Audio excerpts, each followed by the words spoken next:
මේ ජම්බු හැදිලා අවසන් වන කාලේ. ඉතින් මේ ජම්බු ගෙඩියක තියෙන ගුණ පිළිබඳව කතා කරන තමයි ලෝකවිල් සුබේ YouTube channel එකෙන් ඔබේ නිවහනට අපි දැන් මේ ගොඩ වෙලා තියෙන්නේ.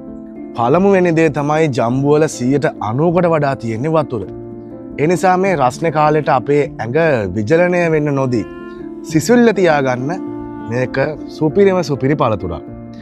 ඒ වගේම මේකේ තන්තු ෆයිබර් ඉහළින්ම තියෙන නිසා බඩේ අජීර්ණ මලබද්ධය වගේ ලෙඩ හැදෙන්නේ නැහැ. විශේෂයෙන්ම ඔයාලා ඩයට් කරනවා නම් සීනි මට්ටම පාලනය කරන්නත් ප්‍රතිශක්තිකරණය වර්ධනය කරන්නත් ජම්බු වල තියෙන විටමින් C සහ A උදව් වෙනවා. ලුණුයි මිරිසුයි දාලා ගැම්මට කන්න විතරක් නෙමෙයි. නිරෝගී වෙන්නත් මේ වගේ දේශීය පළතුරු නිතර කන්න. ඉතින් ඔයාලගේ ගෙදරත් මේ දවස්වල ජම්බු හැදිලා තියෙනවා නම් ජම්බු ටිකක් කන්න. හැබැයි ඕනකට වඩා කන්න යන්නත් එපා. ජම්බු කන්න කවුද අකමැති? ලුණු ටිකක් එහෙම දාලා ගත්තම ජම්බු කියන්නේ සුපිරි රස අපේ කාලේ ආහාරයක්. මේ වීඩියෝ එක ඔයාලට වැදගත් කියලා හිතනවා නම් අනිත් අයට බලන්න, ෂෙයා කරන්න, ලයික් කරන්න, කමෙන්ට් කරන්න. ඔබේ අදහස අපිත් එක්ක බෙදා ගන්න. ඔබ සැමට සුවදායක දිවියක් ප්‍රාර්ථනා කරලා අදට අපි ලෝකෙ ඔබිත් සුබේ YouTube channel එකෙන් නිහඬ වෙනවා.